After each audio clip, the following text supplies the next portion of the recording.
Hello and welcome to Transforming Tomorrow from the Pentland Centre for Sustainability in Business. I'm Paul Turner. And I'm Professor Jan Babington. Conversations about AI are everywhere. But how often do they lead to discussions about data centres and bat caves? Or Meta's official company ninjas? If that's what you're looking for in a podcast, you're in for a treat with today's episode.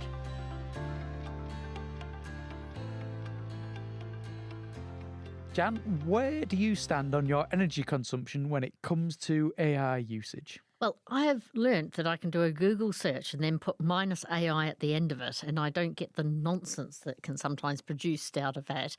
So I hope in doing that I maybe am not inducing an AI search process on top of my existing Google searches.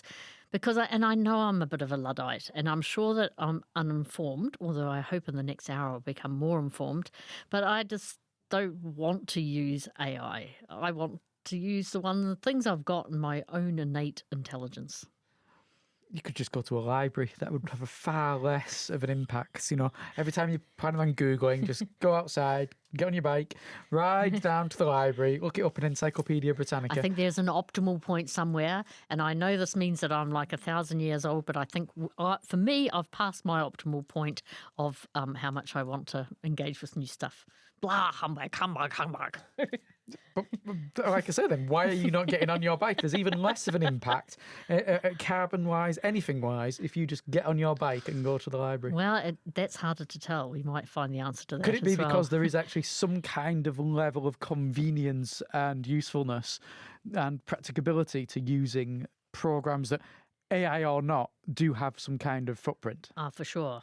But the footprint as I see it, and the footprint when it happens somewhere in the world where we don't see it, that's the thing that I feel uncertain about, and where it'd be nice to know more about what happens after you've pressed the return button on your. Have you avoided all of these trends then? You didn't make an AI avatar of yourself in a toy box? I most certainly did not. I don't even know what that is, and I have no intention of finding out. You are so lucky that you have never come across that. It was one of the most irritating trends. What I found most irritating about that trend is people created these supposed like toy figures of themselves using AI. If you imagine you're buying an action figure and it represents yourself and what your job is, and it's meant to look like you with certain little accessories. So if you were to be a bin man, you'd have a bin with it. If you were to be Superman, you'd come with a Superman cape. If you were to be a mermaid, it would come with a few shells and a crab. But people created them and they didn't seem to understand that action figures tend to come with lower limbs. So many of these action figures that were created cut off above the knee. So they weren't full action figures. The AI-generated images, which I think this is all down to AI, cut off above the knee. So there were people out there who just had lost all their legs. This is showing the massive limitations of what AI can do, because you could draw a better action figure of yourself because you know it would have feet. And here's the thing, and maybe this is also where we go, is that the use of technology for various purposes is undoubtedly amazing and fantastic, and the ability to scan a lot of X-rays, say at speed and accurately to predict disease or whatever, really, really great. I think the thing that sometimes annoys me is that some of the things that we're using a lot of energy for and having to build lots of data centers for are actually maybe not that useful. Oh, no, they're totally and utterly frivolous. I dare say that 90% of use of AI is people doing something because they think it would look fun, or they can't be bothered doing it properly themselves. Well, I don't know how this podcast is going to go, good listeners. I just don't think you need me at all. I could sit and listen to you two debate this all day. Yes, but I suspect we do have a guest. Yeah. We do. He's not meant to be speaking yet, but he's here. We'll get to you. Yeah. No, I'm not needed. I'm quite convinced. No, I come across it so often, though, that people talk about the benefits of using AI for this, that and the other, and I have so many objections to AI. If I use it, it's because I've got no other choice for what I'm using it for. Shall we put the AI question aside a wee bit? No, because I want to rant. But if you're telling me this isn't just going to be a 45-minute podcast of me ranting, then yes, let's put AI to the side. But because It is related to, but not solely related to, data Yes. centres. So tell me, who might we have as a guest, Paul? Pull Yeah. yourself together. Yeah, I'm ranting about AI because of the amount of data it uses and the data centers that produce said AI results and the potential sustainability impacts of said centers. And we're going to welcome back today Professor Adrian Friday, who's a Professor of Computing and Sustainability. And you remember, Jan, he got to make up the job title himself, which the more I think about it, the more I wonder if he actually is employed here at Lancaster University. But it seems he's still here, so no one's got rid of him yet. We know he's not a big fan of the Sustainable Development Goals, but we'll welcome him back anyway to talk to us about data centres and everything we can think of around that topic. Hello, Adrian. Hello, how lovely to be back. I still don't think you need me. If you want someone who's not going to rant, you might have picked the wrong person. Adrian is unique among every single guest we have ever had on this podcast, Jan. Do you know why? And if you do know why, I'll be very worried. No, I don't know why. He's the only one whose picture is currently attached magnetically to my fridge. I would never have guessed that. And now I'm even more disturbed. Why have you got me back here under false pretenses? During the summer, myself and Adrian bumped into each other at a wedding. Oh, that's true. Yes, That's absolutely true. We did. Yeah, and yeah. at said wedding was a photo right. booth, not using AI, but using silly hats. And so there is a yeah. picture of myself, Adrian, and my good partner, Sabine, wearing silly hats and sunglasses and stuff from said wedding. And that's attached to my fridge at home. I have seen that picture, Adrian. You'll be pleased to know. I think you should use it as the little profile picture for this, to be quite honest. Excellent. Right. He's wearing a hat that I'm really disappointed he didn't turn up in today. So I'm pleased you started off with a small rant, I have to say, because AI exists at different scales, and AI has a relationship to data centers, and it can exist in the very small, and you can have it embedded in devices, and it exists in the very large. And actually, your instinct is correct. If you use it to generate big things like images or series of images that become movies, this is much, much more computationally expensive than using it to generate text, which is much more computationally expensive than not using it at all, generally speaking. I think we're going to get a sense of proportion. This is very good. So to Doesn't get sound us good to me. No, just to stop the generating the Lego figures, right? But also, we have to be asking the question: what are we using it for, and is that energy that's proportional with that energy well spent for society? Because there are other challenges we're facing. If you want to see what you look like with a totally different body, like an action figure, just go to Blackpool Pier, stick your head through one of the holes that's on the promenade, and you can even see what you look like as a king, mermaid, anything. I love the fact that you're probably the youngest person around this table who's the most grumpy about this technology. I think that's awesome. Yeah, he's an old man at heart, He I think is, we would isn't he? say. Bless him. So let's start with data centres then, which, as you said, are linked to AI, which is kind of where we got excited about in the outset. But what is a data centre and what happens in them?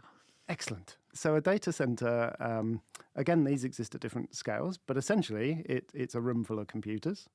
You tend to want to keep the computers running at a temperature that makes sense for them so they don't melt down. So you have some cooling. There's various ways of doing that. You don't want them to run out of power. So you tend to have some sort of power backup system in there, and you have to link them together and link them to the rest of the world. So you need some networking and you need some connections. The data center itself, as they get bigger, so you've got kind of more heat to get rid of. So you need to think about a more industrial sort of cooling. So then you need sort of heat exchangers with the air or with water. And you need to think about its relationship to where it gets the power and how you do the cooling. But yeah, think of a massive, often quite dark room, quite hot, full of racks and racks of computers jammed in together, lots of noise of fans and things like that. Is it just like an old desktop PC to the nth degree that had its cooling fan built in to keep it cool, only that has been not just large, but gargantuan? Yeah, so they're optimized for the density. So you get a cabinet, and you have these special sort of builds of PCs, if you like, that you layer them into the cabinet, and then in that are lots of boards with computers, and you want to get as many in as you can, because obviously the more dense that is, the more compute you can get into that facility. So in some of these computer arrays in, they'll be doing like running the banking system behind the scene. Absolutely. So yeah. they can run, generally they're running software of any kind. And there's been a massive shift in how we provide services. And this sort of, back in the day, there were a few big mainframes where computation gets done, and then there was a sort of revolution where the computation went on your desktop, and then people realised that you could start providing these sort of compute services for people and sell that as a service. And then actually, if you put all the compute in one place and cool it all as one, you can get that ratio about how much infrastructure you have to run to keep it running optimally in one place. So there's a sort of nice argument about centralizing this stuff again. So it's all sort of shifted back into the cloud. The cloud is just the data centers and the virtualization of all these sort of bits of software.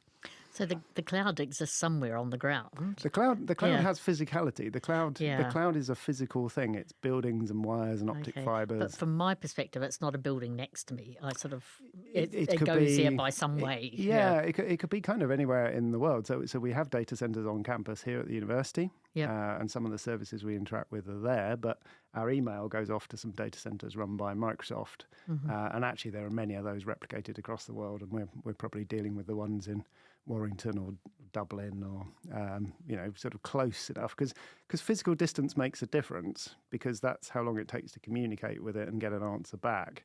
So generally you want to interact with things that are closer in network terms to get that sort of interactive performance. So you tend to put, let's say you're watching YouTube videos, you want to get your data from as close as possible to kind of get the data quickly.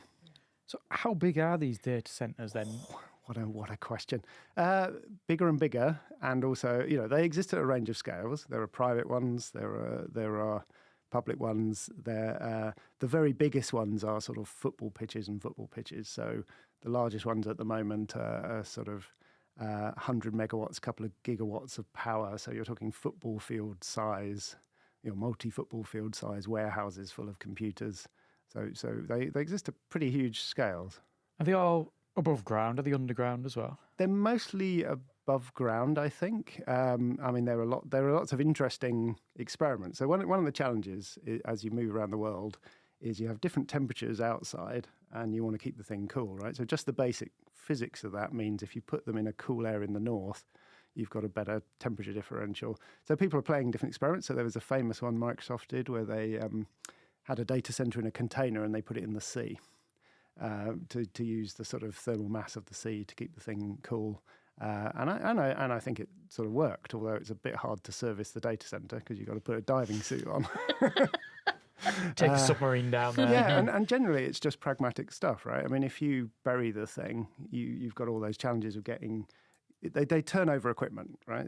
A computer, if you run it very hard for a very long time, will eventually fail and you have to replace it with new equipment. I hadn't thought of that. But and you've got to get the kit in and get the kit out, right? So the more you bury it inside a clever place, if you imagine the bond layer, with the waterfall going over the top and in the side of the mountain, then that's going to be a pain, isn't it?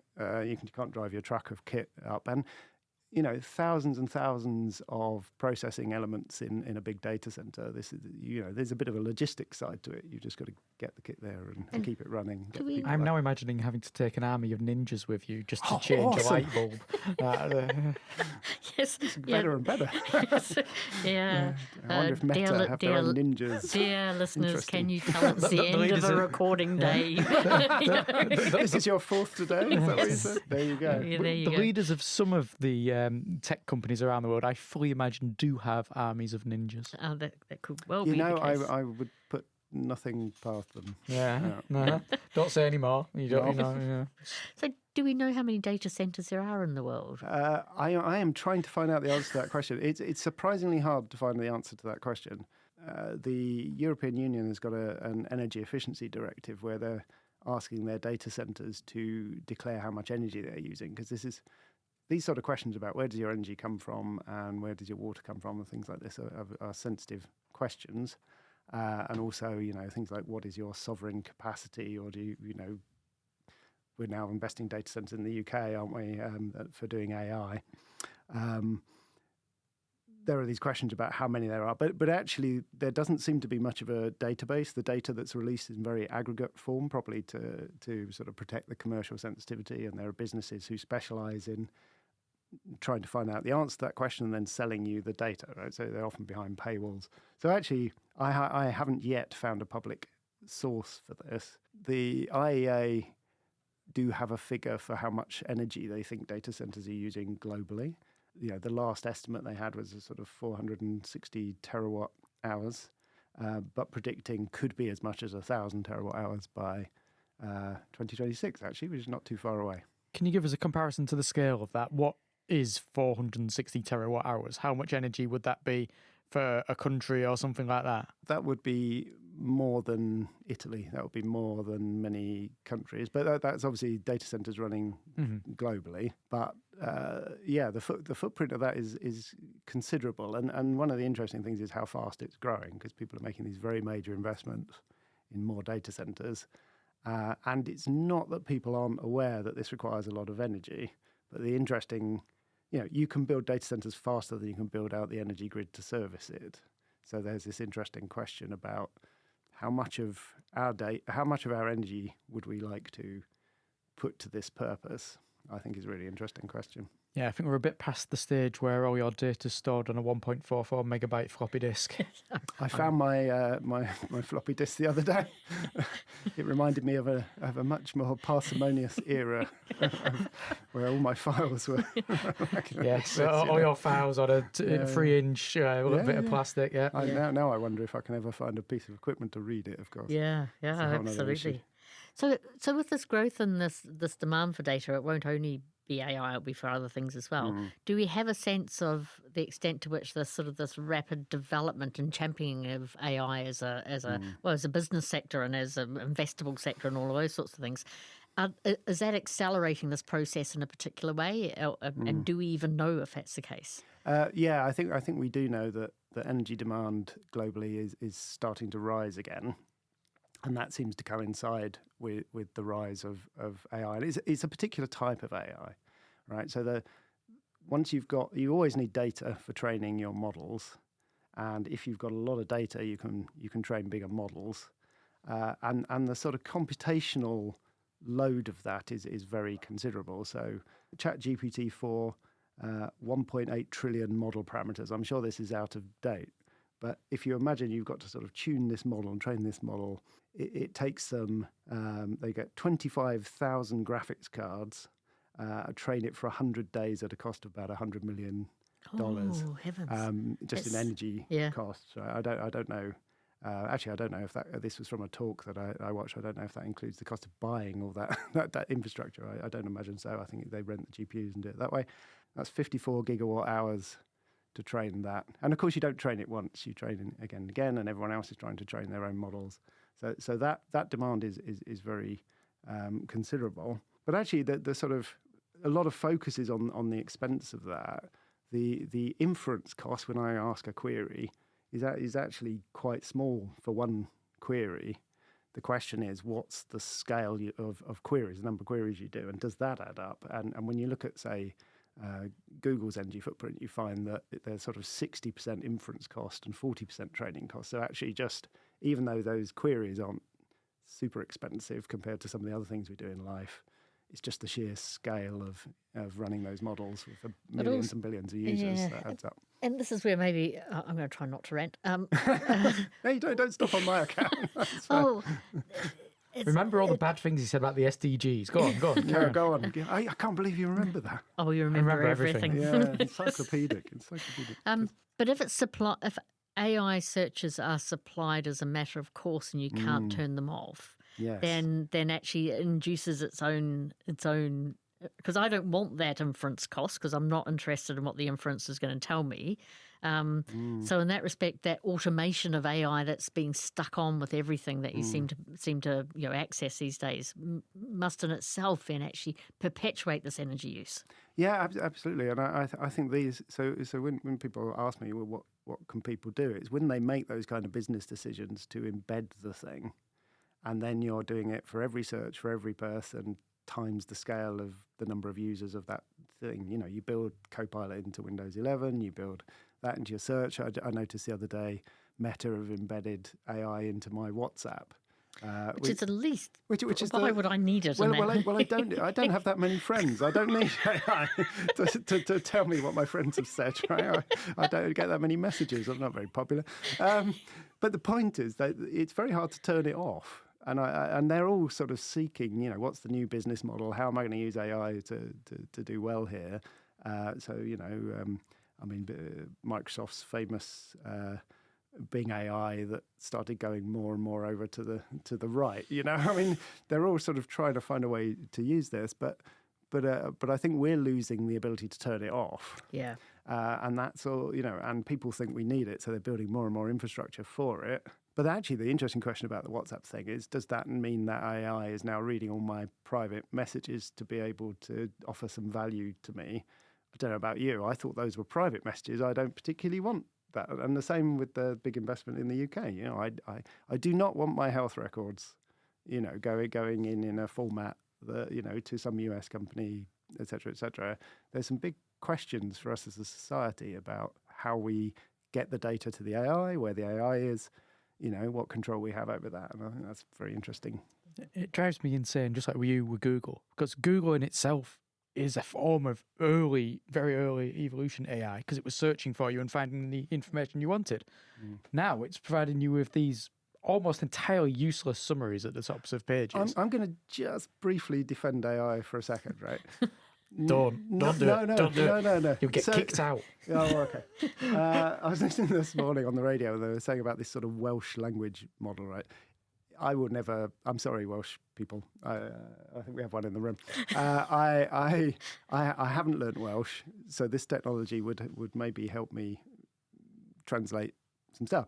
But we have to question. AI doesn't think. There is no I in the AI, right? It's not intelligent. It's producing language which is statistically plausibly like the language we use.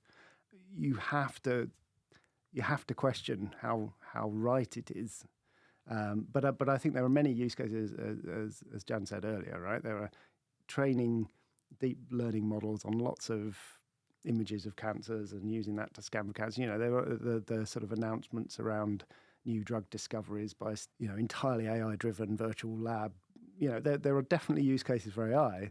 The problem I have with that is used as the lever to justify all the ridiculously bad uses of AI to micro-targeting messages, increased cybersecurity risks through phishing scams that are getting more and more convincing because of the power of AI. There's lots of ways in which AI is accelerating things. But I don't want to just... I'm always very negative. I don't want to just say AI has no use. No, it's the blanket default embedding of AI in everything that I'd love to challenge. Yeah, I've lost count of the amount of times that on any social media platform you get asked, would you like AI to write this message for you? Or would you like AI to edit this message for you? And if you're doing that, you're no longer a person. You are just an automated bot almost, because AI is doing the talking for you. It's not your voice, it's AI's. But yeah, I do understand there are uses for AI that are probably really important. You never see them in everyday life. And I suppose that's the thing with all sorts of new technology and many of the sustainability issues that we talk about. And so thinking about modern slavery, employment brokers are really great to match workers to jobs, but it can go wrong. And I suppose we're in that kind of thing. So if we focus on then what's at stake with data centers and sustainability.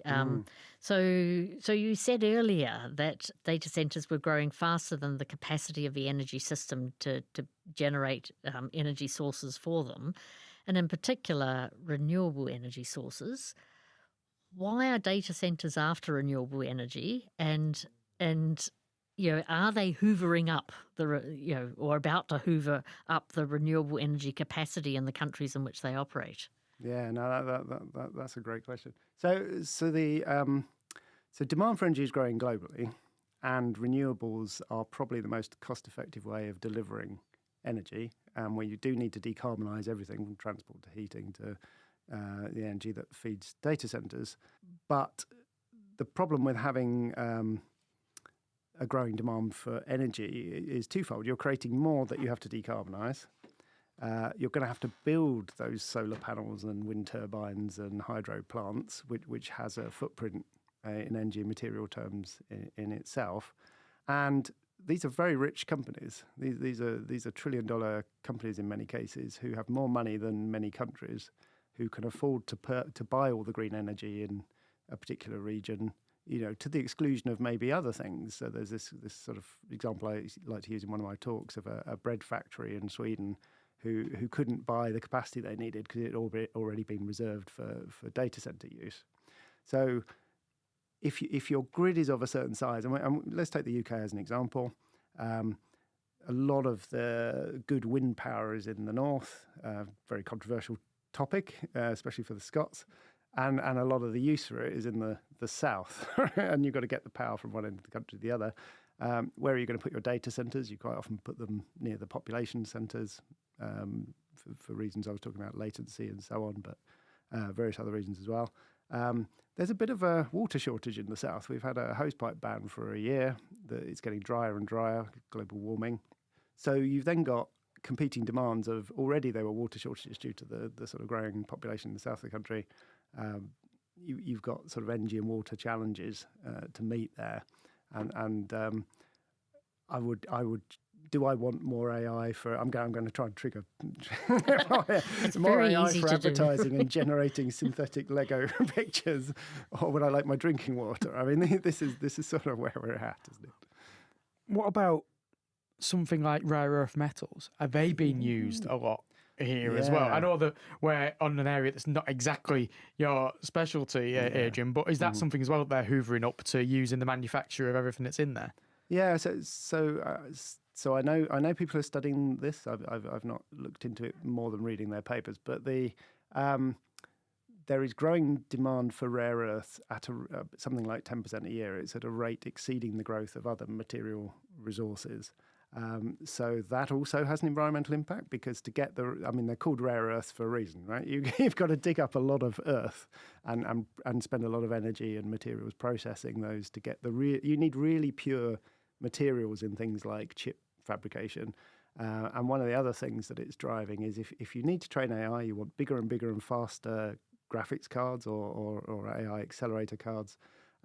So these are the cutting edge in terms of the sort of integration of processing units. So you need big fabrication plants like TMC are building. Well, everyone's trying to build fabrication plants for the latest generation of integrated circuits.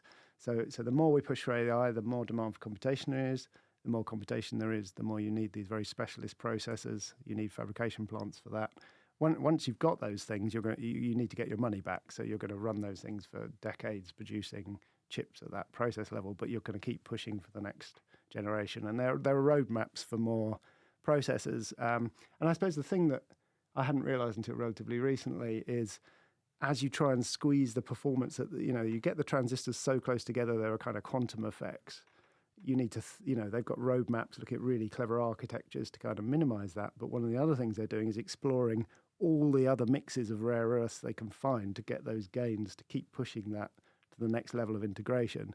So the demands for what was on a processor in the 1980s in terms of materials, it was a much simpler process with much less rare elements to it than the chips we're making today, which use just about anything that isn't radioactive. Is there any kind of planned obsolescence when it comes to these data centres with the ones that are going offline, and what happens to everything that's there, all the infrastructure, all the materials, anything like that? Ooh. So I don't know. I think it's not really a question of planned obsolescence, other than they know very well how long a computer will last in that environment when you work it pretty hard. And they have regular cycles of updating the hardware because you're going to have to. There's probably is a question there at what point you do that, whether the thing's exhausted. You probably don't wait for the failure. You probably just replace them earlier than that. And I don't know what you do with 25,000 A100 graphics cards. Presumably, circular economy solutions might come into play. You'd like to think so. To retake those materials back out and reuse them in some way. So I think I imagine so. So the high performance computing community has quite a good pipeline where the top end passed down to the next generation and things get reused. I could do with knowing more about this. All I know is that the sort of the global e-waste initiative thinks that 22% of e-waste goes through official channels and the rest gets recycled illegally in really kind of not very good ways for people and the planet. So yeah, I mean, if those things aren't completely broken, I think they could be reused, and they're a pretty high end hardware that will be a big upgrade for some other parts of the industry. So I imagine it's a pipeline that moves down. I was thinking you can't necessarily give the energy back and you can't give the water back, but the least you could do would be to give back the materials that you've used that are no longer using. Well, now, as soon as you say that, it pops into... You found a way for them to give the energy back and the water back? I wonder about giving the energy back. So we're using water to cool heat, but in some parts of our system, we would love some heat going into a district plan in order to be able to warm people's houses. So could data centres, excess heat, end up in district heating plants for people, or is that like mad complicated? Well, this sounds like something else from a Bond film. It sounds more socially just than a Bond film. You got my feeble brain now. Someone was telling me about a project they'd done on where people will accept heat from. Oh, really? That's interesting. I'm going to have to come back to that one. Yes. So this is actually common practice. Right, so the famous example was the data center that feeds the local swimming pool. You need to keep the swimming pool hot. You've got the waste heat. Don't vent it to the air. Heat up the swimming pool. And we had a PhD student who was looking at can use it to dry logs or power greenhouses and various sort of different virtuous uses of the waste heat, which there are some. And in the Netherlands, it's pretty common that you won't get planning for your data center unless you feed into the district heat network, and that's more common because it's more common to build district heat networks and housing that feeds from district heat networks. Whereas in the UK, this is something we've not done very much. We've done a little bit more recently, and some of the more recent housing projects are doing district heat networks.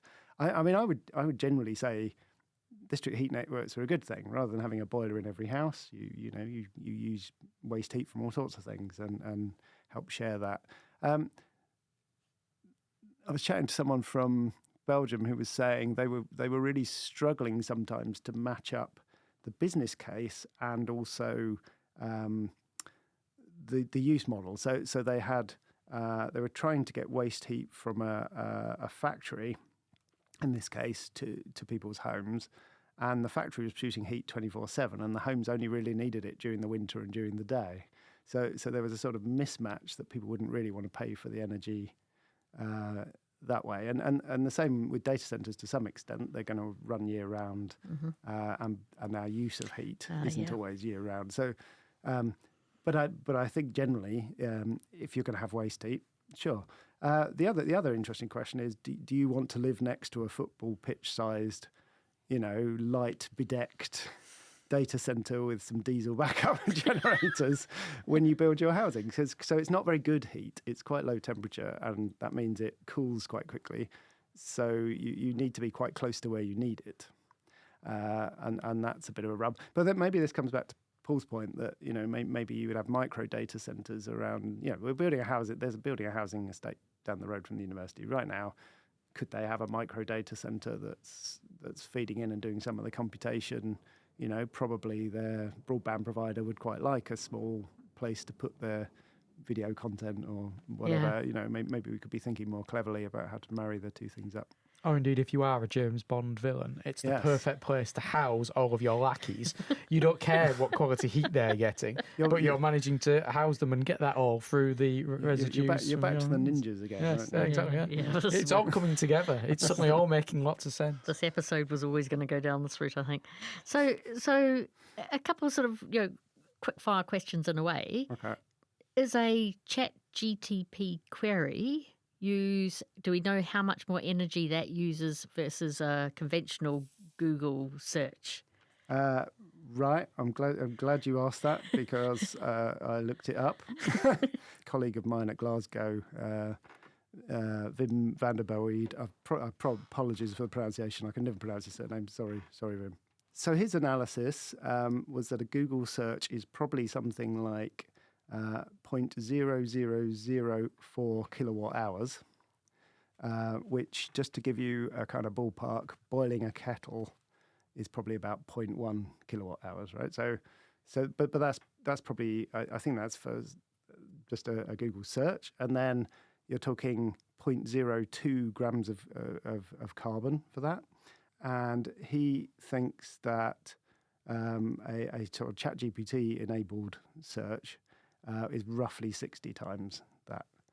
So it's I guess, that's still less than your cup of tea, to put that in perspective. But you can do it again and again. People don't usually ask one query, and it's not so much that one, is it? It's the fact that everybody is now doing that. That is, and I saw stats for ChatGPT 3 that it was something like 7 tons of CO2 a day or something for inferencing that. So I guess ChatGPT 4 is more. And again, I guess we need to stress this is based upon a text inquiry rather than the can you That's create right. me the silly superhero figure. Yeah, so that's another thing. So general models, my understanding is, because they can do a great many things, including generating images, it's not really one model. It's lots of other models that are contributing into that. So if you ask a general model to do a thing, it's going to do a lot. It's a big model trained on these billions and billions, trillions of parameters. It's going to do a lot more work than if you can find a specialist model that is just trained to do the job you want. It's going to be lower cost. So if you took the sort of Bloom multi-language model, that would be much more efficient to train and inference than a general model like ChatGPT. The classic one is writing code. It's very good at writing template bits of code, like bits of websites and calling APIs and stuff like that. If you find one that's just trained on a sort of corpus of code and use that instead of using ChatGPT, it's going to be, quite a lot less expensive. And we were talking about this in a project I've been working on, looking at biodiversity impacts of solar parks, for example, and talking about building language models, but only training it on like the academic research that is focused on these particular areas. So much smaller data sets and to answer quite particular questions. And I found that very engaging because you could then deal with all the parameters in each one of the studies and look at something synthetic, which I know is something that exercises us about how do you join together knowledge in ways that will be useful. And I was really quite blown away by that because I think, oh, now that's useful.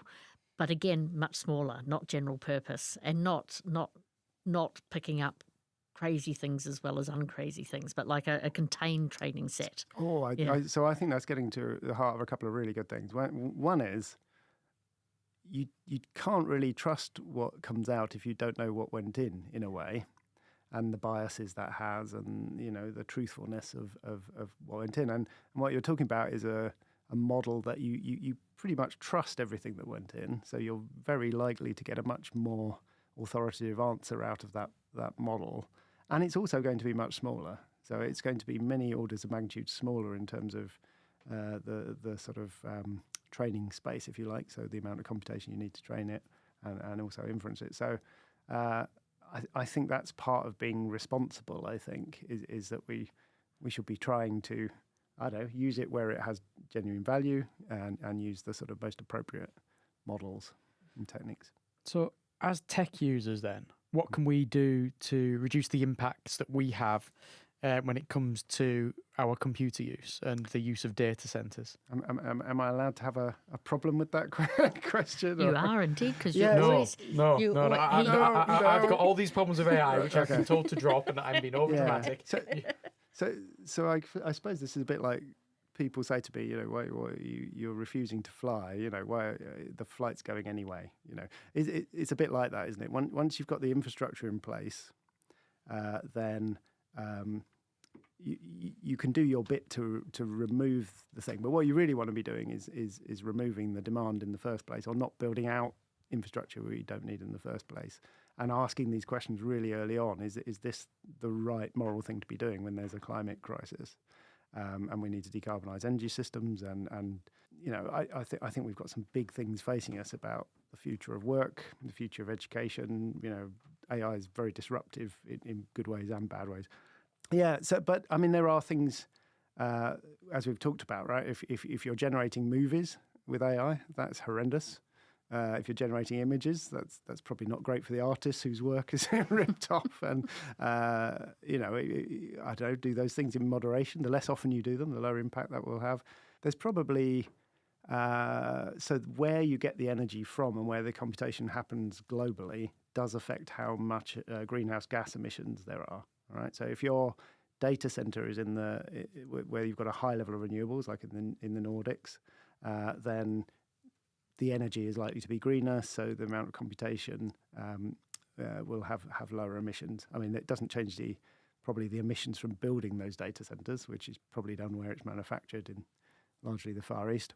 So we can be a bit choosy about where we do things, and that's great for model training because we can do model training where the energy is greener. I mean, you don't have to train it here. I mean, there's an access to data question, data sovereignty issues around that, but and the other thing we can do is you don't have to train the thing quickly, so we could put them near renewable, wind farms, and when you've got excess energy, you could do a bit of training, and you can help to. They're big demands of energy, but they're quite deferrable loads, so we could use that to help us with our energy transition story to some extent. I would say it's not enough to generate to say why that's a justification for them, but we can be doing smarter things there. Yeah, and I mean, as you say, right, we can turn off if we're trying to push back a bit on the demand, we need to sort of push to have options to take it out of some of the things we do every day, and I put in you're absolutely right. You can change your query string on your search engine, and that will mean it's not running as somewhere else in the world. It's not running those AI jobs, hopefully. But I think the most important thing we can do is when we're the ones making the decisions and pushing for the adoption of these technologies, in our work and in our lives, it's those decisions about what we're going to be doing and what we need that are more critical than the ones on a day-to-day basis. So for this whole field, what's next for you in this area? Yeah, so I'm very interested in how do we. I mean, it's really hard, right? It's really hard to decide what are the right digital methods to adopt in almost anything. So we've got a project on sort of responsible innovation in science, and we're working with environmental scientists who are looking at questions about, do I run big process models for simulating what's going on the planet, or do I run AI to emulate the big process models? And we're looking at how can you work out what the footprint's going to be, and which is a better choice for and what's that trade-off between the value of the answers you get out of the thing and the environmental damage of the computation that you're doing. So this is a project with CH that we've just got off the ground. So we're about a few months into that. So it's the Centre for Ecology and Hydrology. Yes, that's correct. Just for our listeners. Yeah. Are you sure, Jan? You didn't sound sure. Oh, well, because I'm a bit dyslexic, so those two words, so it could be CHE, it could be ECH. I mean, it's just sort of like, it just swirls around in my mind. ECHR? That's something different. Yeah. Let's not go there today. Just because I know what CH means, everyone must know what CH means. Yeah, no, you're absolutely right. So they do a lot of things like looking after what's the water quality in the UK, and they sort of they've got a lot of data science going on, looking at the water use and various other things. Yeah. Well, that sounds very cool. Well, I'm sure it's something we'll talk to you about in the future. But until then, Adrian, thank you very much for joining us. It's been great. It's a pleasure. I can't believe you'll have me back for a third time.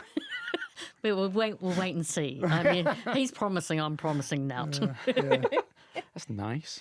So to be your friend. He is my friend, that's why I can say it. Delightful. Thank you very much, Adrian.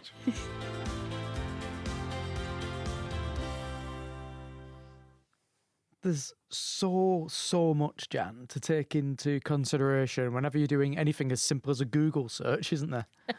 Much more than I ever thought, but also the whole sort of, I think the life cycle of technological development, how it is, how it might be used, therefore what kind of investment it attracts, and then what it induces in terms of materials and energy flows is just phenomenal.